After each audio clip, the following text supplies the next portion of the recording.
I'm trying so hard. I'm trying so hard not to laugh right now. Especially because your face. This has to be the intro. I feel like when siblings, that was cuando like you like each other's first one. And you just can't. Yes, he. Okay. Serio. Okay. Welcome to the Dazed and Confused podcast with your host Diana Cano, where we normalize being dazed and confused at any stage in life. To be curious and to seek constant improvement, everyone is welcome here. Welcome back to the Dazed and Confused podcast. I am here with Brenda. Yay, me. Yay, you're my host today. Co-host. Co-host. Guest, special guest. My special guest. Because you know I'm pretty special. Exactly. Okay. So, would you like to introduce yourself? Sure. So, my name is Brenda Gonzalez with the Z, because everyone messes that up. But anyways, that's a whole nother story. I am your friend. Yes. Yes, you're my friend. Yeah, I'm a teacher. I have a lot of hobbies. Some of them include hitting my friends. Choking Diana out. Yeah. And he'll hook her. Yeah. Well, actually, yeah. That's right. Sounds about right. You're right. Yeah. Okay. So, who is Brenda underneath the labels? Ooh, that's a good question. Brenda, is this like a family-friendly podcast? Can I curse? Oh, you can curse. Okay, yeah. So Brenda's a little fucked up in the head. We all are. We all are. Others. See, but we all are. True. But I think who I am underneath is someone who like strives to be a better person in like all aspects of my life.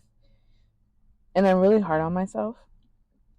But I don't know. I value family. I value having fun. I love having fun. Mm-hmm. Like a lot. But I don't know. That's pretty much it. I mean, I want to be a good person. Yeah. I want to make people smile. I want to smile. I'm a mom, you know?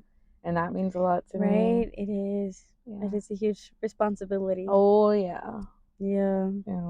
Like, I think I told you this when I met you, because it's like props to you, because I feel like it's something hard that not a lot of moms get like recognized for it. I personally find it like super hard.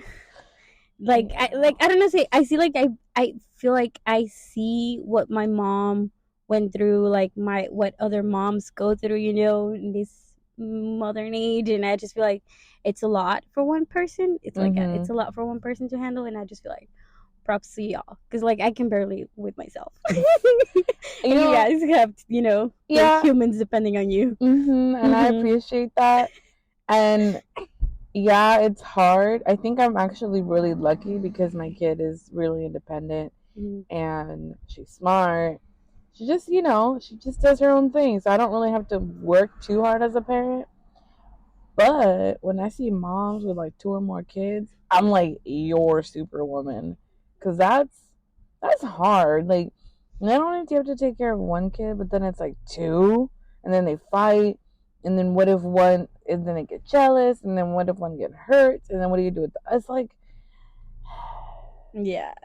Props to all moms, especially single moms. Yes. And single dads. They don't get a lot of recognition. Because there's not a lot of them. No. Sorry. The truth came out. The truth came out. But for the ones that do, because there is some good daddies out there, yes. Props to them. I've definitely seen some single dads out there. Props there, yeah. Oh my god. Okay, so what is, going back to teaching, okay, what is one lesson that your job has taught you that you think everyone should learn at some point in their life? That's a good question. So right now I'm a kindergarten teacher, but I was like for maybe 5 years in like a psych ward for children, and that has taught me that I see a lot of parents and just adults in general, when there's children around, their children are pretty much ignored. Or neglect. or the adults are talking about some scandalous stuff, and then it's like you forget there's a kid there. Yeah. And granted, everyone has like their own, like, how they raise their children, but the point is that they tend to look over kids, and forget, like, they have a voice, they have boundaries, they have wants, they have needs. It's not just raising them, it's also respecting them as human beings. And they have rights. Oh. I'm gonna cry. And I feel like, and you see it at parties, like, like no, the one that's like going up to the children, playing with them, be like, oh, he or she must really love kids, they're playing with them. And it's like, well, I mean, yeah, but they're also acknowledging, like, that there's other humans in the party that aren't just adults. So I guess that right there, it's like, stop what you're doing sometimes. Like, look down at your kid and be like, hey, let's have a conversation. Or I don't know, like, they can go deep. Yeah. They might not know a lot. They might not like developmentally be there, but you can get some, like, good conversations if you actually treat them like a human. That is true. So that's one thing that definitely it's like a big deal. Yeah. I remember, like, a long time ago when I was doing my volunteer hours. I was working at a Boys and Girls Club. I don't know if you guys have those here, but we have those in Texas, over there in Texas. So what I noticed, like, with the kids, it was like there was a lot of neglect, and the kids were like almost like the things that would come out of their mouths as a kid. I was like, what? Like what? Like, I don't know. Like, it just, I don't know. I don't remember, like, having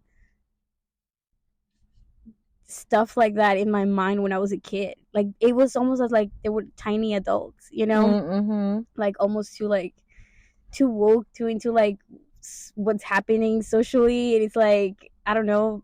It was, they say some wild stuff. Like, they do, like, out of pocket and stuff. And like, they're 5 and they already know, like, some of, like, teams that I didn't know when I was a kid. Like, so it was just like, wow, like, like, they really are absorbing everything that they hear their parents talk about, even if they don't think they are. But I remember being like, wow, I don't know if that's legal. Pero bueno. I can go like another whole podcast just telling you what I've heard kids say in my classroom. But like one kid, she's like random, kids like are playing in the fucking recess, and then they're singing like ring around the road something, right? No, this little girl's como si nada, like nothing, just like chilling, and she's like, my humps, my lovely lady lumps, my humps. And I'm just like, I'm looking around like, what the fuck am I hearing right now? A little 4-year-old like, my humps, my lovely lady lumps. And I was like, oh my God, like, your mom would be mortified. But my kid actually said something really funny. She fucked me up. So I was taking her to school last week. And it's starting to get colder now, right? And so I'm like, oh, hey, it's starting to get cold. She's like, yeah, it's getting a little chilly. And I'm like, yeah, it's about that time of year. I'm like, the good old days. I'm like, I'm going to have to start getting your sweaters in the morning, putting them in the dryer so they're all warm. And that way when you walk out of the house, you have a nice, warm little sweater. She's like, yeah. She's like, the good old days. And then I'm like, yeah, that's true. I'm over here like, pendeja, stupid. I'm like, yeah. And then she because we're walking side by side towards the classroom. And then she turns to me and looks me straight in the face with a straight face and goes, not. And I felt so fucking stupid. I was like, oh, okay, we're choosing violence this morning. So I woke up like, I choose violence. Yeah, she's like, I'm gonna fuck with my mom this morning. But kids do the craziest things. Yeah. Oh man, that's funny. Oh shoot. Okay, so That was a good, it's a good topic. Yeah. When they start twerking, and you're like, "What are you doing? Yeah, You're bro. 4. Stop it." I know. It's like, I don't know. Maybe that's me getting older.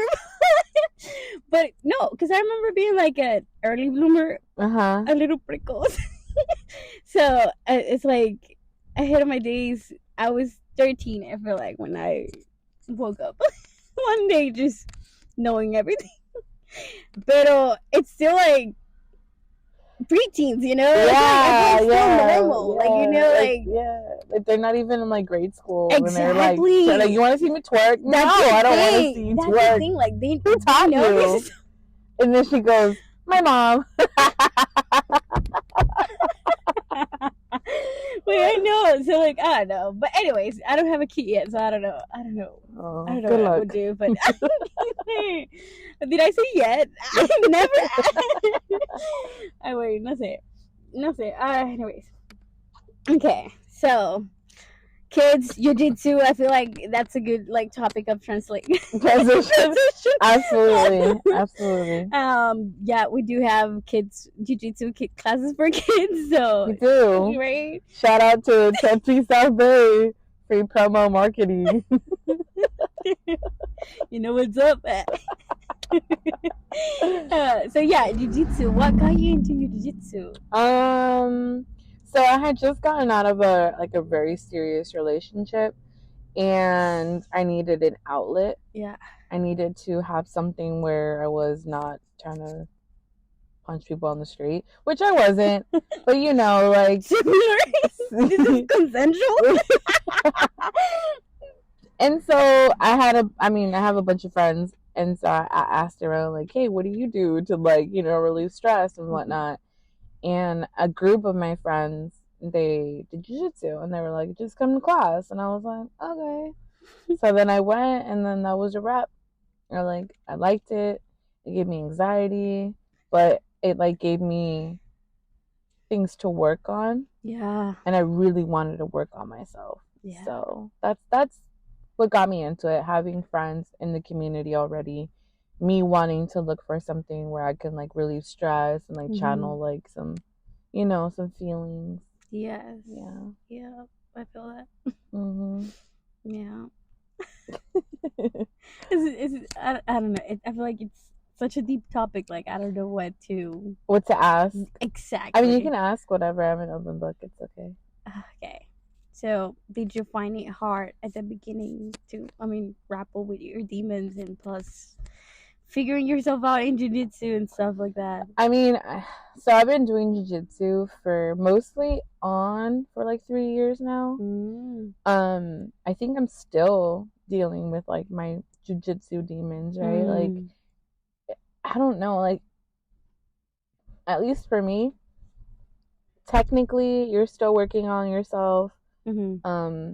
Athletically you're working on yourself, and then you're also working on like your ego and like the personalities in the gym, and then how you're reacting to other people.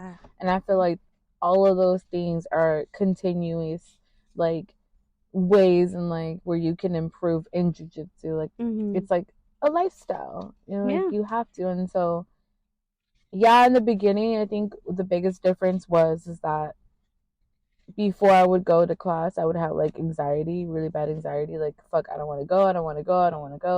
Like, deep down, I know I want to be there, but my body, my survival is like, I don't want to go. Like, I'm gonna fucking, my hands are gonna be sweaty. I have to fucking be physical. I have to like, I'm gonna be pinned down. I'm gonna be choked, or I'm gonna choke somebody. Like, that makes me feel uncomfortable. And like, I had a really bad relationship before that, where it was a lot of abuse, and so to transition, it was really hard, like mental health wise. But I knew triggers. But I knew over time, like, it was going to do more like positive in my life than bad. So sticking through that, and then like, it actually took me a while to lose that like edge, but through time, it just kind of gradually went away. But other than that, I mean, I still struggle, Now it's like, I don't want to hurt people. I don't want to be hurt. Yeah. You know, like I want to be respectful. I want to own my space. I want people to be able to own their space. I want communication. Yeah. You know, so it's like now it's just more like the nuances. So yeah. Okay. Fuck those demons. I know.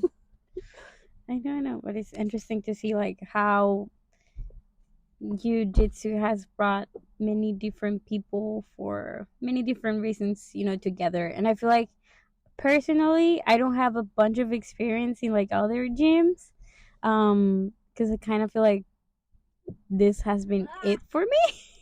um, um, like I just walked into like La Mesa Allegiance, and they told me there was a 7:30 class, and I was like, okay, there was a 6:30 and a 7:30, so I came to the 7:30 because it aligned more with my schedule, and it ended up being PG and Donna, so it's kind of being it for me.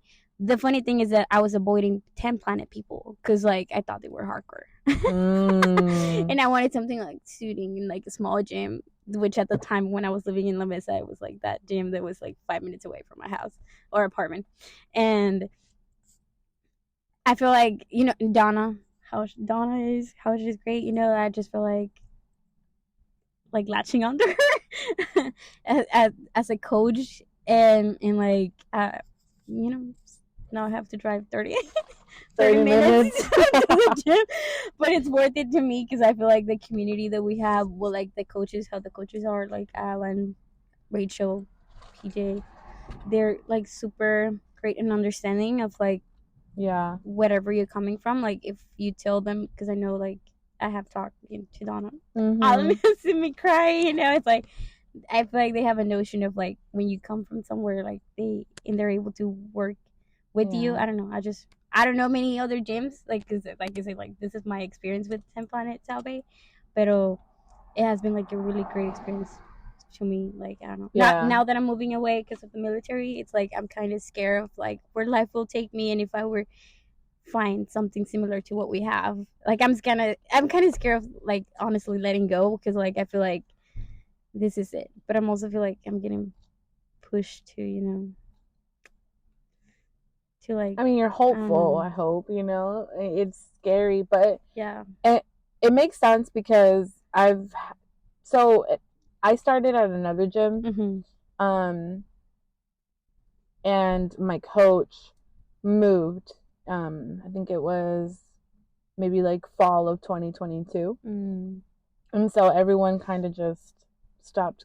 Like our whole little crew stopped going, and we're kind of in limbo. But I spent the winter and like the first 2 months of 2023 going to different gyms.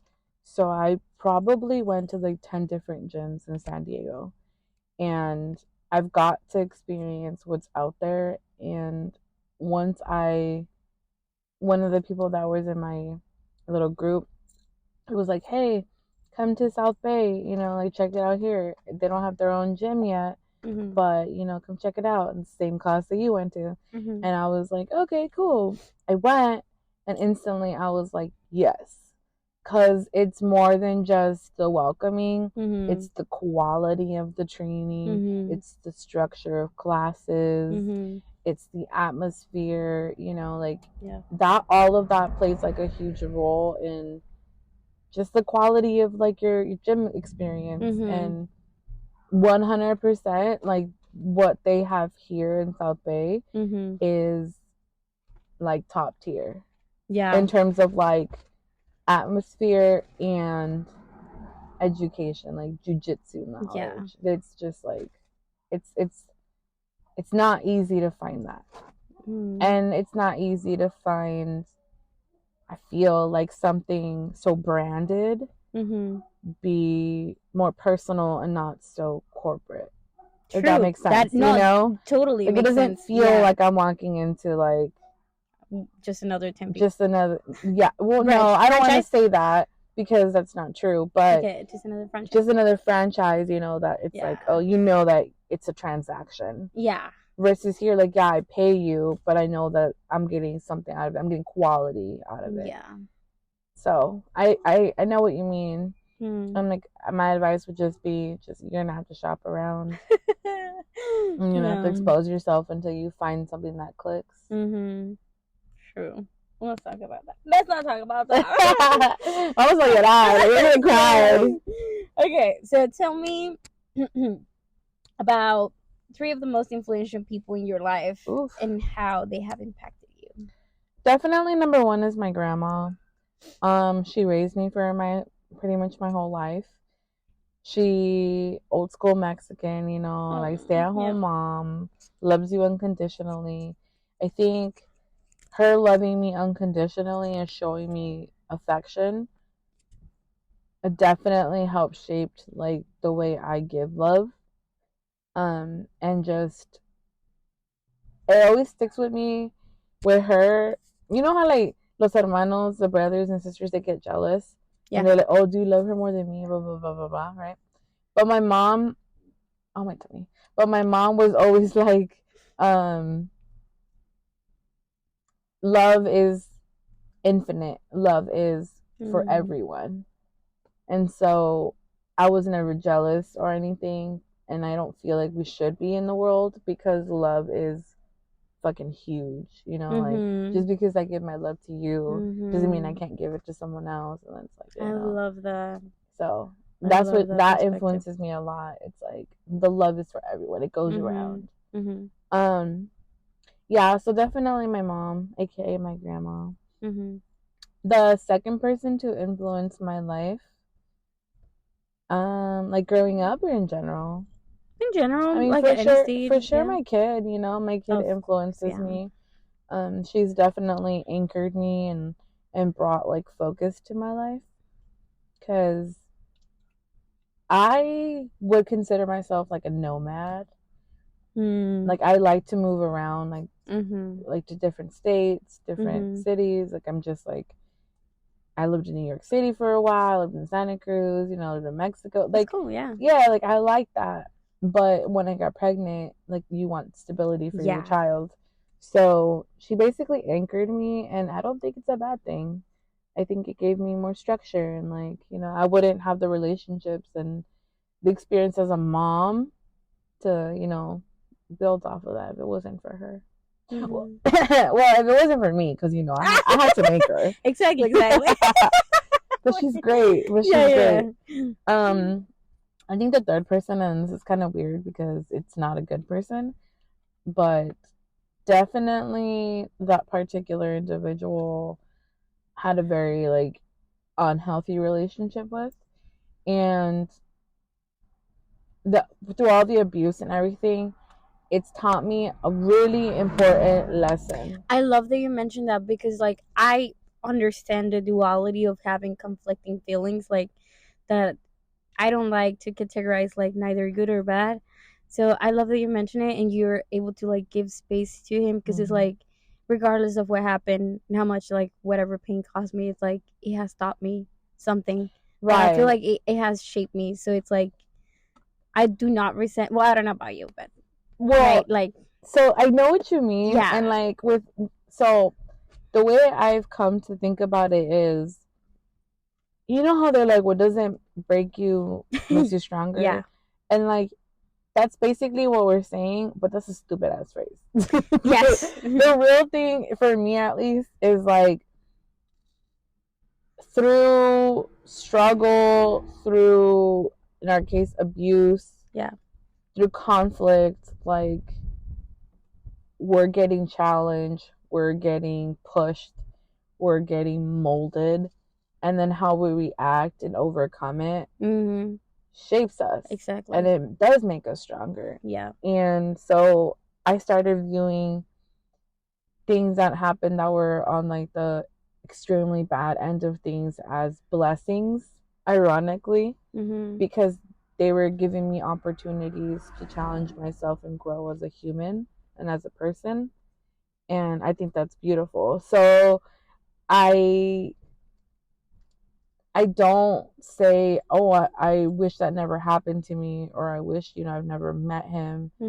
But at the end of the day, it's like, it happened and I'm glad I did, because I am who I am because of that experience. I don't think I would have grown to who I am now if it wasn't for my mom, if it wasn't for my kid, if it wasn't for him. And it's weird, right? Like, he's not getting credit for exactly, because it's all you. It's all me. Yeah. But my experience with him is like definitely what shaped me. Yeah. I get what you're saying totally. Yeah. I guess that's part of growing up too, right? Like I feel like that is like one of those life lessons. What is it called? Pieces of nuggets of wisdom. Yeah. That you kind of accumulate as you grow old. How do you came to acceptance? Because I feel like in my journey, I'm still in like, I'm like grappling with the feelings that like, fuck, that happened to me. It sucks, you know, type of stuff. Like I have a hard time like accepting that it happened, it's in the past, and I'm safe now. So like, for me, right, accepting. You're not really accepting what happened, because it happened. For me, it's like I had to accept that I was a victim in order to accept it. Shit. Because the number one reason why I wasn't seeking help, why I wasn't, creating space was because I didn't want to view myself as a victim. I feel like that's and I felt like if I viewed myself as a victim, and it was really hard for me to say that word, if I viewed myself that way, then it made it real, then I had to accept it. And then I had to accept that I was weak. I had to accept that I was defenseless. I had to accept that I couldn't stand up for myself. I had to accept that I didn't have boundaries. So that was the acceptance for me, is to label myself as a victim. Or you can switch that and say I'm a survivor.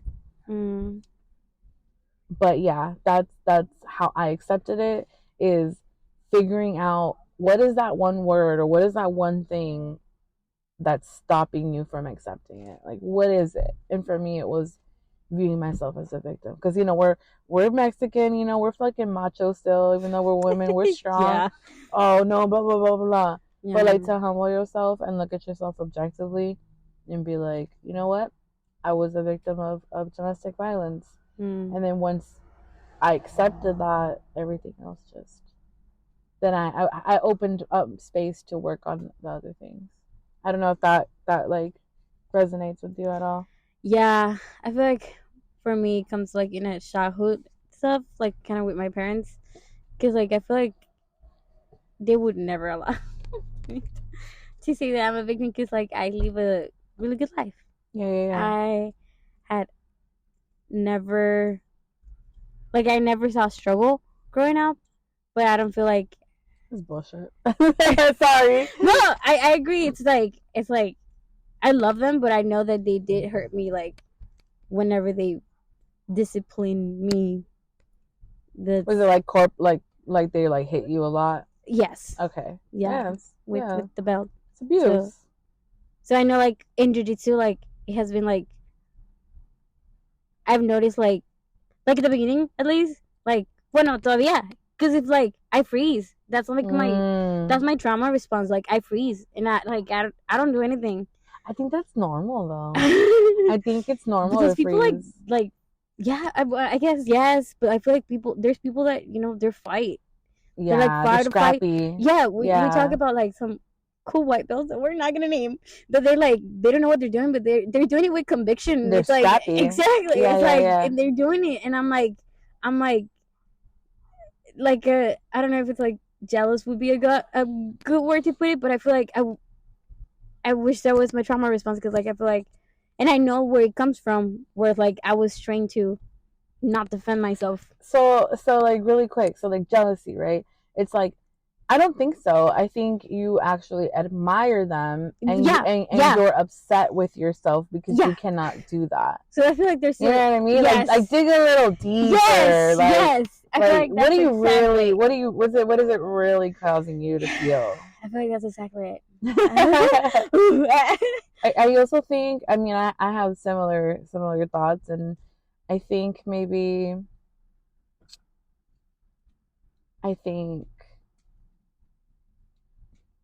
our approach to jiu-jitsu or pretty much everything varies from person to person. And like, you know, like, I don't know, we can probably work on our cardio and be a little more scrappy.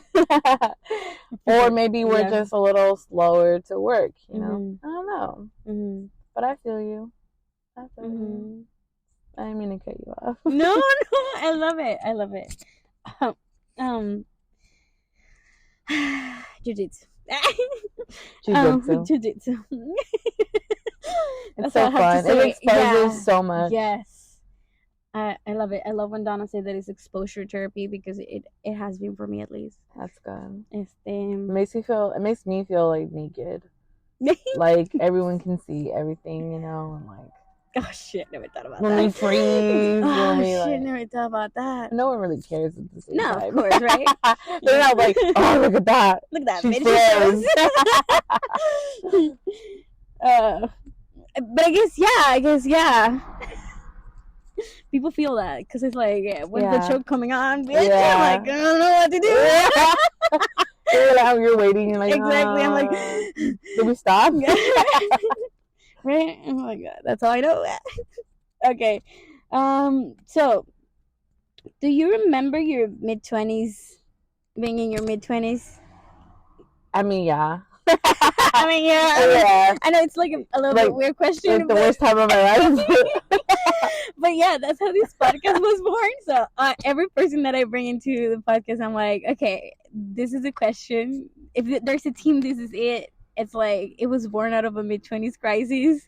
It's like kind of like me being dazed and confused. So that's kind of what the name of the podcast. So do you remember being your mid-20s and what was your crisis? I mean, yeah, I just got out of jail. I was never convicted. But my whole world was like turned upside down. Like I was about to graduate college. I have my kid. You know, like I was just about to start my brand new job, like literally the day before. And so, yeah, my crisis was being in a relationship where it was just like very abusive and in every which way, right? And so, pretty much, having to deal with coming out and then not having a place to live anymore, and then having to get my daughter back, and then working through the legal court system, and now I'm like grateful, you know, I'm like, I've learned a lot. I can say though, like I've hit rock bottom, and at least that was my rock bottom. I lived in a shelter for some time. So if I can make it through there, then I can pretty much make it through anything. Yes. That's amazing. So I try to put it into perspective. Like if I struggle now, I'm like, girl, like you went through a lot. You know, you were in a shelter, you blah, blah, blah, blah, blah. Like you can do it. Yeah, I love that. Si se puede. I like that movie. I know. Gotta Kick It Up. You remember that movie? Or no? No. Just easy? No. That's me though. It's a cheerleader movie, but it's like a Spanglish. Oh, it's beautiful. Okay. It's beautiful. It's for the culture. Watch it. Yeah, you do. It's really nice. Movie night. Okay. But yeah, I do remember it, and yeah, I was pretty dazed and confused, but Jiu-Jitsu helped. Jiu-Jitsu helped a lot. What advice would you give to somebody that may be going through the same stuff, or like maybe like, you know?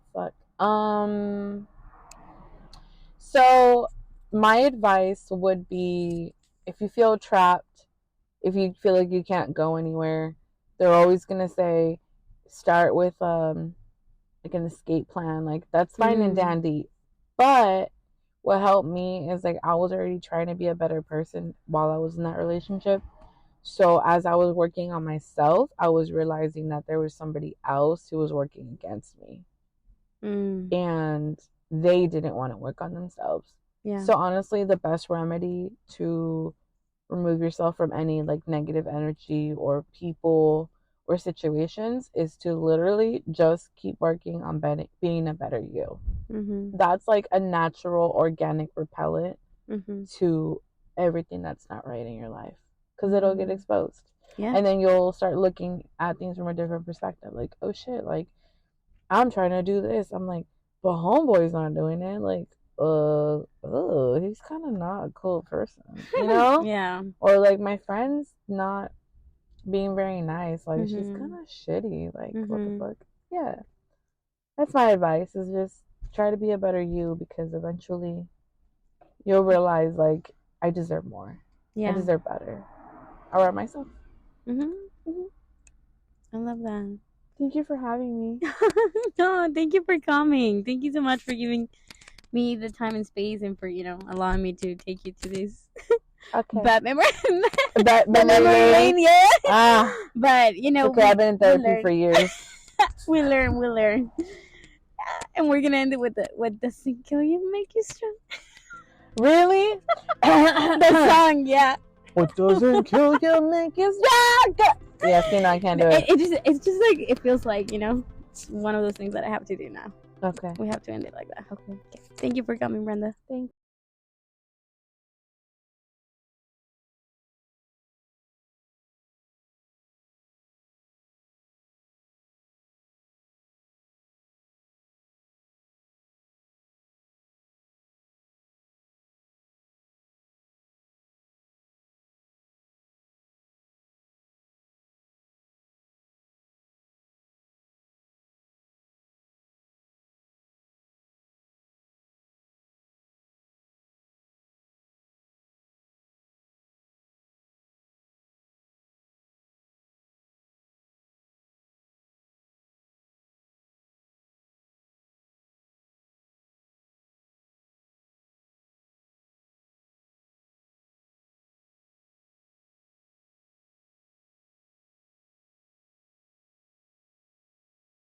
This episode, give us a like, a share, or a review on Spotify, or wherever it is you're listening.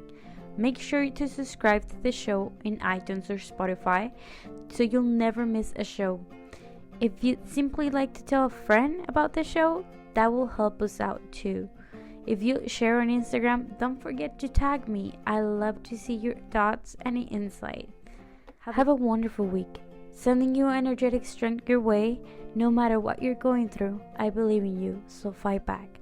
Be sure to tune in for our next episode, and I'll see you in the next one.